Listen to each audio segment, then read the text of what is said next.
evening. I'm Evelyn. I am an alcoholic.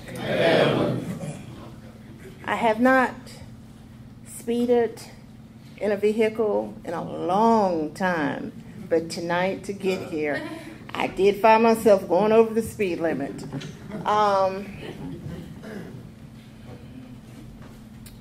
I have gotten a few speeding tickets and had to hire attorneys to take care of them for me, especially when I was working for the Department of Correction.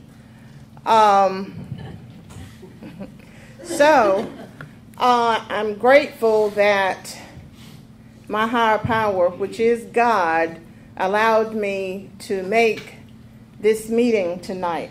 And thank you, Chuck, for inviting me. And I do apologize for running late. And at the end of the meeting, if anybody knows how to get to Sycamore Lodge on Sycamore Lane from here, rather than going through Hoffman, please see me after the meeting. That's where we have, me and my husband and 3 grandchildren, we've been trying to stay there overnight for the last 2 nights. And when I say trying, we don't have an RV, so we're tenting outside. And this was our first time pitching a tent. And when we got there Friday night, it was darkness caught us. And then the lights went out in the area, so we're like, okay, we're not going to do this. We're going home, we're going to sleep home, and then we're going to come back in the morning. So that's what we did. So tonight, the lights are on, and we're going to try to rough it tonight. So say a prayer for us that the bears don't get us. That's what one of my sponsees telling me. You're going to do what? I said, girl, you white. You supposed to be able to do this stuff. I said, now who's black and who's white in this game? But we just laughed, And so anyhow, they say tell what it was like and then and what it's like, now. My sobriety date is April 21st, 1994. And some people believe that alcoholism is a disease, and some believe that it's not. I'm a firm believer that it is a disease, and I believe in my instance that it is hereditary. My mother, she drank, and on my mother's side, there's a long line of us. But they're in denial. And I was born in Ashley Chapel or Richmond County. Some call it Misby. On the other side of Rockingham, we had 2 bedrooms and a kitchen and an outside toilet. I was born in 1961. So it was rough. My mother, I was number 5 of 9 children. So my mother, she did the best she could with what she had. She was illiterate. She couldn't read, she couldn't write until she moved from North Carolina to Reading, Pennsylvania. And when she moved up there, she learned as an adult how to read and write. I had a lot of issues with my mother because she gave me away when I was 4, and when I was 11 years old, I went back to live with her.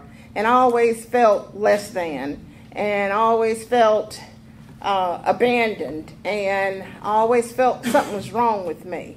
And then when I went to live with my stepmother, and my mother and my father, they were never legally married, so I had this thing that I was an illegitimate child. Even though my stepmother loved me as her own, she's the one that taught me how to read, how to write, how to cook, how to sew.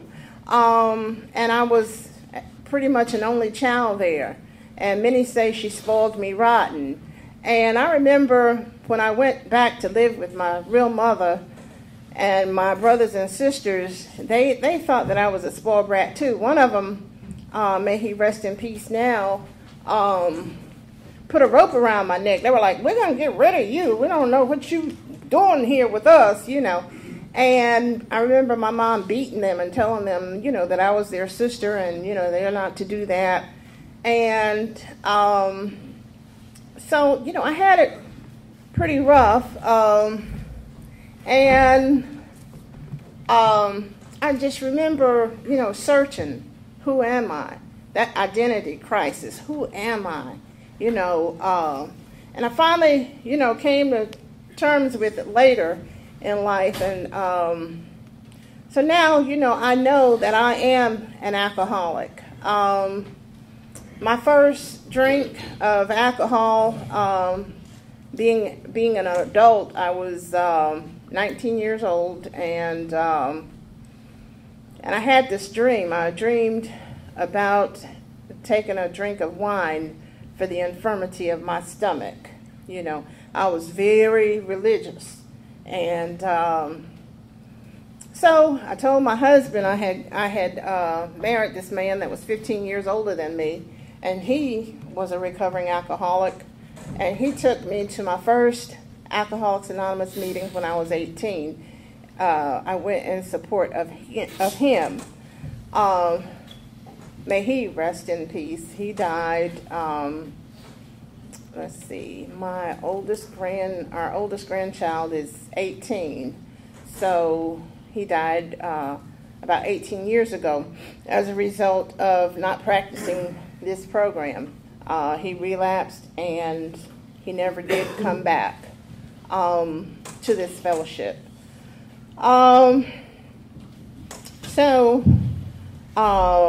Growing up, I was an honor roll student, and you know, I was told, you know, I could go to school for basically anything I set my mind to. But there was one thing, you know, my mother couldn't afford to send me to college, so when I told her, she was like, well, I don't know, I don't have money to send you to college, and I don't know how you would go, and the counselors didn't really help me, so I didn't go to college right out of high school. As a matter of fact, 11th and half of 12th grade, I went to a private Christian school. I paid my own tuition, and I bought my own uniforms. And because I was a victim of incest and had some abuse issues that occurred when I was about 5-6 years old. And so I didn't want to date, and there was this boy in 10th grade, and he made some statements that were sexual, and I became afraid, and I decided, you know, that I would go to a private Christian school. So I told my mom, you know, that that's what I was going to do. So you're probably thinking, well, if you could, you know, figure that out, you could have figured out how to go to college. But it was what it was. Halfway through 12th grade, I had tried to go back to public school. My graduating class in the private Christian school would have been like 3 or 4 students, because the school had just started. It was like an accelerated Christian education school in Birdsboro, Pennsylvania. And so there was word out that the pastor's kids were smoking pot. And I was arrogant. I was like,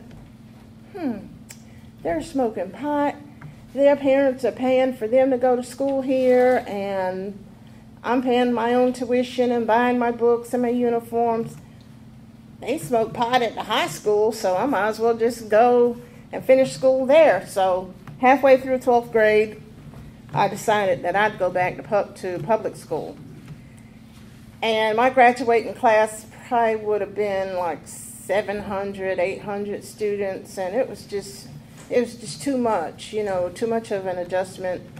And I decided to go into the Army. So I was 17, and I gave my mother an ultimatum. I told her, I said, look, either you sign for me to go in the Army, or I'm going to move out and get my own apartment. So I had asked around, to a couple of people, and I told them I was working, and told them how old I was, and they were like, we can't rent to you. You're not an adult yet. So I didn't tell my mom that. She knew that I couldn't, move out. So, but anyway, she signed for me to go into the Army. By this time, I was already talking over the phone to this man that was 15 years older than me. My real father, he died when I was 4 years old, getting ready to turn 5 or something like that. And I remember being lifted up to see him in the casket. And I remember that he was like my favorite person. I remember going down to the drugstore in Hamlet, being in his arms, and him letting me take a sip of coffee, And to this day, I still love coffee, And, so I didn't really have that bond, growing up with that father figure. And so I guess, I probably looked to this man. Well, actually, like I said, I was very religious, and I would go to church every Sunday and teach Sunday school and go away in the summer and do different things with the church. So my best girlfriend at that time, she was always saying something about Booker. His nickname was Booker. His real name was James. And she was saying, oh, he's such a good person. Oh, he goes to church every Sunday. Oh, she was just had him up on his pedestal. So I was like, God, I got to meet this man. He must really be something special. So I finally met him, and he was tall, dark, and handsome. And I was like, oh, okay, so this is what my best girlfriend's, been talking about. So, and like I said, he was 15 years older than me. We didn't go on our first date till I think I was 18, because, nope, I was 17, because I was working at Friendly Ice Cream in Pennsylvania, and I said I needed to get away because, he could get in trouble legally because of the age difference. So that's one reason, too, why I went into the military. And when I got back that following January, we got married. I was 18 and he was 33. So out of that relationship came 3 beautiful children, and today those children are 33, 34, and 35 years old. My oldest is a barber, and the second one, my middle one, she's a registered nurse, and my youngest daughter is a cosmetologist. And I owe that all to this wonderful fellowship of Alcoholics Anonymous, because had I stayed out there and had I continued going in the direction that I was going in, who knows what and where they would be. And I know I wouldn't be standing here before you tonight, of course. But my drinking, I remember my first marriage was very rocky, and he would tell me to leave, and I was naive, and I would leave. I'd pack up my bag, and I'd go to my mom's or go somewhere, and I would, several times we split up, and he was a good provider. I didn't have to work. He worked. So then he told me, he says, Evelyn, he says, one day you're going to leave and I'm not going to accept you back. So I said, okay.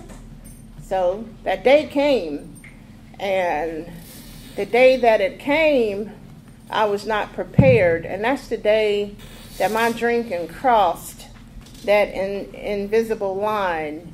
And I went out and you know, whatever was put before me, that's what I used.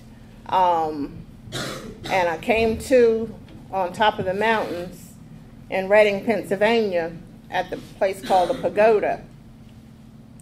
And there are two women that I started out drinking with that night, just so happened to have been my sister-in-laws, my husband's two sisters. And this past June, I went to Pennsylvania. I flew up. I mainly flew up because my niece, my brother's daughter, had told me that she was expecting a baby, and she was going to name the baby Evelyn. So I felt honored, and I told her, I said, I will be there when you have that baby. And by the grace of God working in my life, I stayed at my mother's house. My mother's still living. And just as I was getting ready to go from Reading to Allentown, I got this phone call that the baby was born. And I was able to stop at the hospital on my way out of town to see the baby. And she was just as beautiful. So, you know, I know that was my higher power working. And so while I was in Reading, I got a chance to spend time with my mother. I honor my mother. I respect my mother. She did what she had to do because that's where she was in her life. And I went to see my ex-mother-in-law because when my first husband died, we had been divorced legally for about 13 years and had been separated several years before the divorce was final. So I went by and I talked to her. And she told me, she said, Evelyn, she said, you know, she had 8 children. There's only 2 of her 8 children that were left, you know, the others are deceased. She said, I told Nita and Deborah, she said, I told them to stop drinking and partying, but they didn't want to listen. So now they're gone. So my two drinking buddies, the first night I ever got drunk, they have gone on. But by the grace of God, their children, 2 of them are counselors now. And I told my son, I said, they're breaking generational curses. They have turned their life around. They didn't have to go tiptoeing through the tulips that those before them went through. They didn't have to go through what they went through. So I got a chance to spend time with my ex-mother-in-law, and we laughed and we joked, and it was beautiful. I was not able to go to the funeral because I had just taken off some days from my job, and you know, I'm sure my boss would have, but I didn't want to put them out like that, so I didn't go to the funeral. But my son, he went, and my nephew went and paid their respects.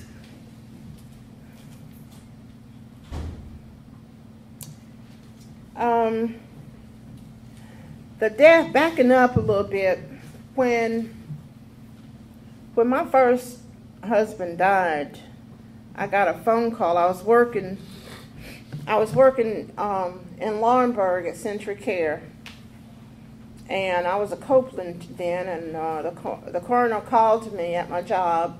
I don't know how he found where I was working, but all the way from Pennsylvania, he said, Miss Copeland, he says, we found your husband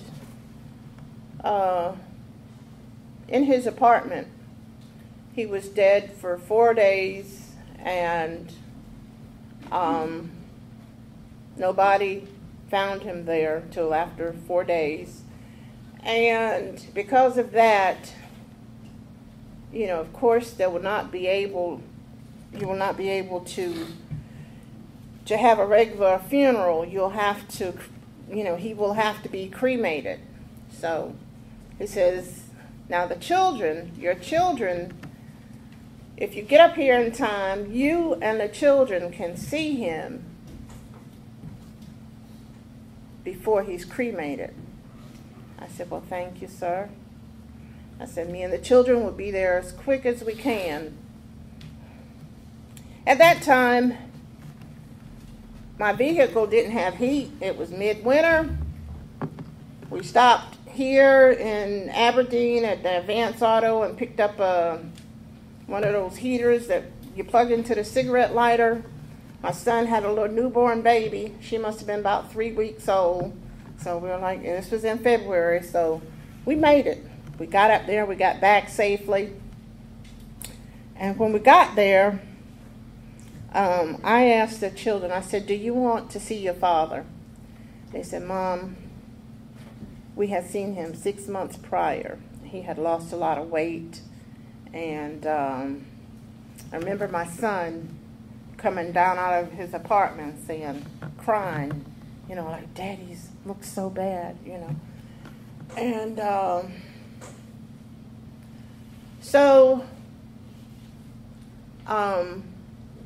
they said, yeah, we'd rather just remember Daddy the last time we saw him. I said, well, for closure, I need to go see him. So I went into the funeral home and I looked how they had cut him, and I looked and I, you know, stood there for a little while and had my closure. So, you know, that is one thing that keeps it green for me today. I'm sure people told him, man, and let me get real with you. When I was 18, yeah, I was one of the people that told him, I said, James, listen, you're doing so good. You're doing so good. Why do you need to go to those meetings? We're going to church every Sunday. Why? So, you know, like I said, he was older than me, so I don't have guilt today. He should have known. So today, for me, I know why. Because I'm an alcoholic. My identity crisis is over. I'm an alcoholic. So I have to keep coming to these meetings until God takes my last breath. There is no cure for alcoholism. It's a daily reprieve. You know, so every morning I try my best to get on my knees and I ask my higher power, which is God, to help me to not pick up that first drink or drug. That's what works for me. Today I have a sponsor. She has a sponsor. Her sponsor has a sponsor. Trying to make contact with one of you guys each and every day, whether it's by phone or in person, knocking on another AA person's door. So, and the slogans. Early on, I would take the slogans and I'd put them wherever, in my bedroom, in the bathroom, everywhere. You know, keep it simple, stupid. You know, hang with the winners, but for the grace of God. You know, whatever it took. And today I know I have to be willing to go to any length. You know, yeah, you know, after a few 24 hours, you know, there's been moments where I've, you know, become complacent. But the bottom line is I know that I have to be here, that this is my lifeline. I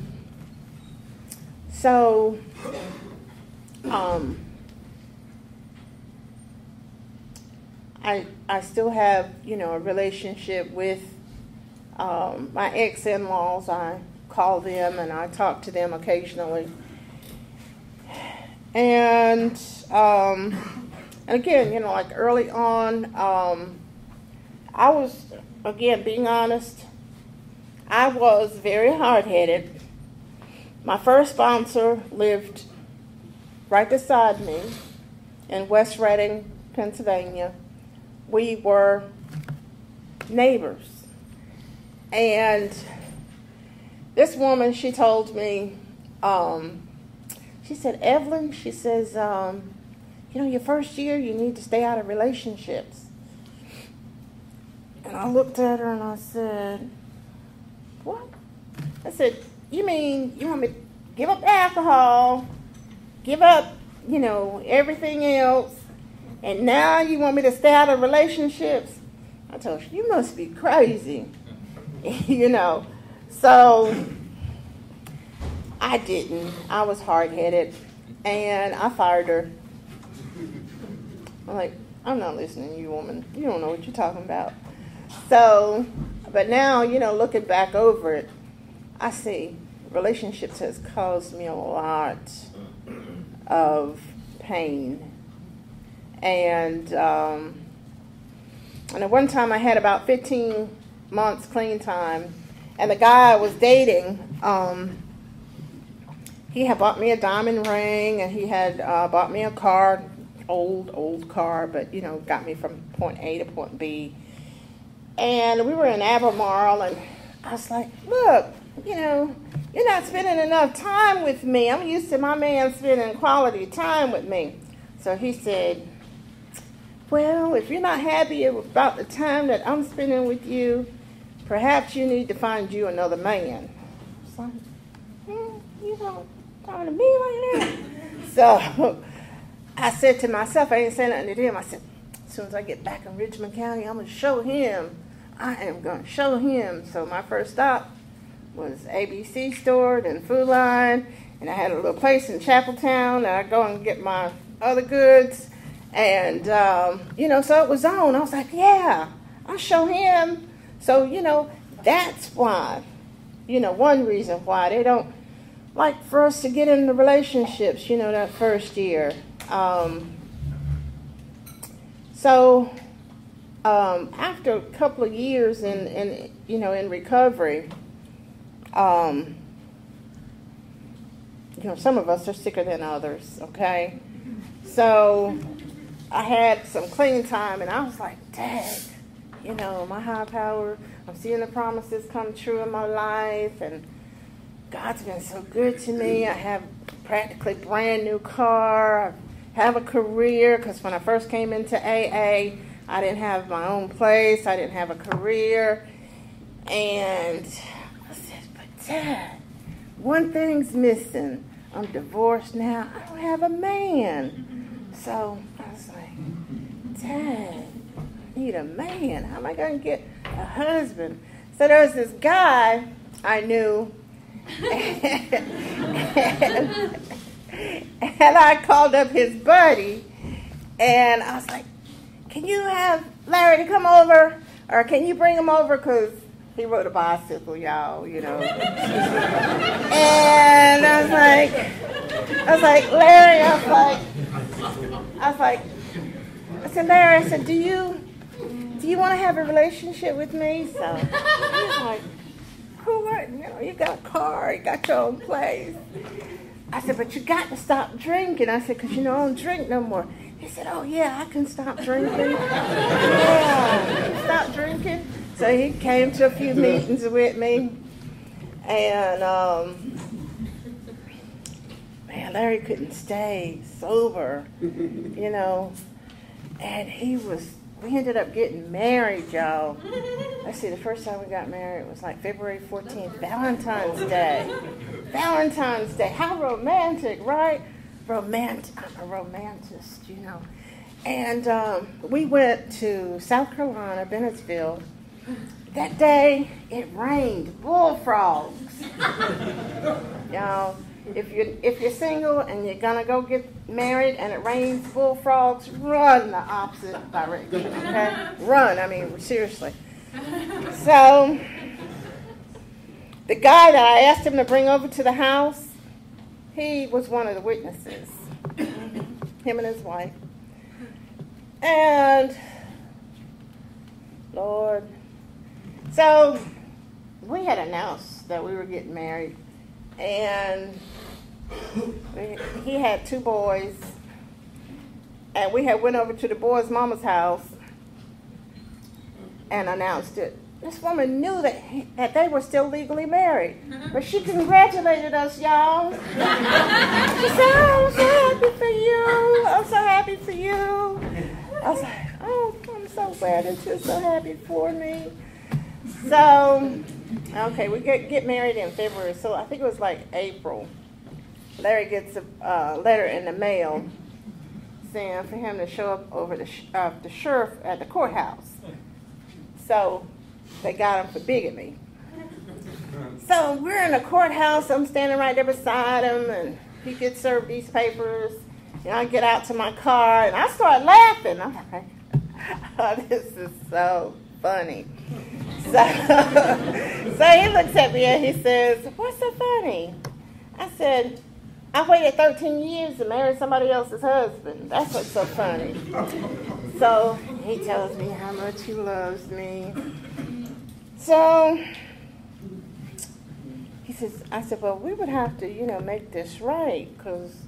So he got served some more papers, and these were the divorce papers. He thought, that he was really divorced because I guess he must have been like, drinking a lot. And so he was served papers, but they never had went through. So his wife went back to the same lawyer. This time I talked to her attorney. And I said, what's going on? He says, "Yeah, Larry was served papers, but it was never finalized." He says, "But I guarantee you this time it will be finalized." So I saw, the divorce and divorce papers. And Lord have mercy, Larry asked me to marry him again. And this time we had a church wedding. And he still wouldn't do right. Still would go out and get drunk and, everything. And I tried to make the marriage work, but when you don't have much to work with and the person's not there, so I ended up divorcing Larry. And so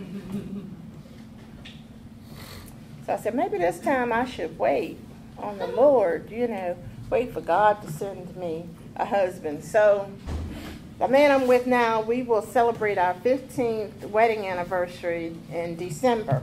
It's been good times. We have good times, bad times. And it's been real hard for me, except in the bad times, because, the first 3 or 4 years, it was just no dissension, just smooth, and I thought it was going to keep going like that. So, I have to cry on my sponsor's shoulders a lot, but anyhow, we're still together by the grace of God, and I think it's going on 2 years. As I said, my children, they're all by my first husband. So, but my middle child was real close to Larry, and she would go over and make sure he had food, and sometimes, like the holidays, I make a big dinner, me and my husband. So we would send plates over to Larry, and the last year of his life, he was battling cancer. And on one instance, I asked my husband, I said, Jamie's in Fayetteville working, and Larry needs to go to the hospital. I said, and Jamie really thinks he needs to get there right away. So my husband said, yeah, you go and do what you need to do. And I went and I told them at the hospital, I said, he's my ex-husband. And I said, he needs to get the very best care. I said, you know, if you need to send him away to another hospital, do that. I said, so that night, they ended up sending him to Charlotte. And, you know, he died. Larry was a good person, as long as he wasn't drinking and drugging. You know how we are. You know, we're good as gold as long as we're not drinking and drugging. But, you know, he died in the hospital with, you know, the nurses around him. And I went to the funeral. And, you know, may he rest too in peace. But, you know, this life, the road to recovery, you know, working the steps to the best of our ability and applying the traditions and to be taken seriously.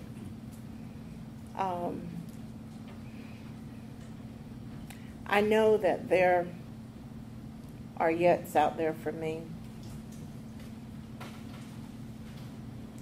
But by the grace of God, I will not have to experience those yets as long as I keep myself humble.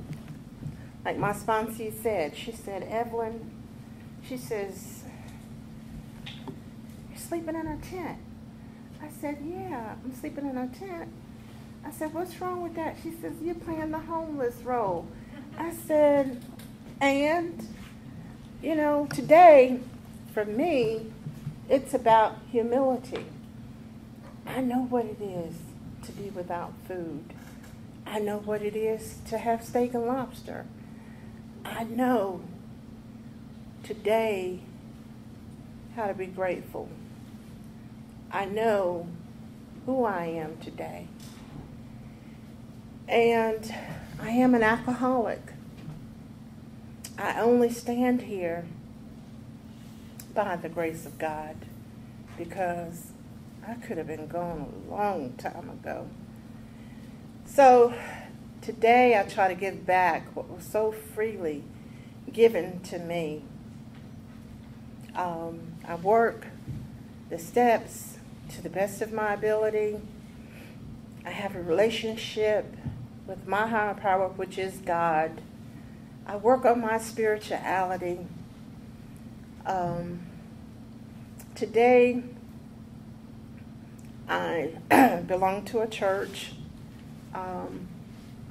The 12 steps was a bridge that got me back in good standings with the church. And that the church is not for everybody, you know. If you're happy and you're satisfied and you get all your spirituality right here in these rooms, my hat is off to you. But a long time ago, most of you know Red and I could stand on my porch and look right onto Red's porch. When I moved back to North Carolina, Red was one of the first people to come and give me a ride to meetings. And Mr. Johnny B. And they are two strong figures in Richmond County. And I love those men dearly, like father. They were like my adopted fathers. As a matter of fact, when Larry and I got married, I asked Red to give me away. So Red used to make jokes. He would say, yeah, you asked me to give you away, and then a few days later you asking me to come get that joker. And I said, yeah, Red, yeah. So, but may both of them rest in peace. And they would always tell me, you know, early on, we talked a lot about hanging with the winners. And that's what I did. I would, there weren't a lot of women in Richmond County, you know, that had a lot of sobriety. And so I would go to a lot of meetings, you know, with the Red and Mr. Johnny B. And both of these men, they had that spirituality. You know, they had that strong relationship with the God of their understanding. And they both belonged to a church in addition to Alcoholics Anonymous. And I know early on in recovery that would have never worked for me. You know, so I had to get a couple of years in this fellowship before it was able to work for me, because now, you know, talking about that, I remember going to this church. It's tore down now. It was in Hamlet, the terminal. It was below the Terminal Hotel. And I thought I had that spiritual awakening. I was like, oh yeah, got this thing, got that spiritual awakening. Oh yes. Next thing I know, I was out there using again. So, you know, we have to be careful. I, you know, learned my lesson from that, because we all, you know, I have feet of clay, you know, and I have to be humble today, and I have to work the steps, and I have to just keep asking my higher power to help me to not pick up that first drink or a drug. Thank you for letting me share. God bless you.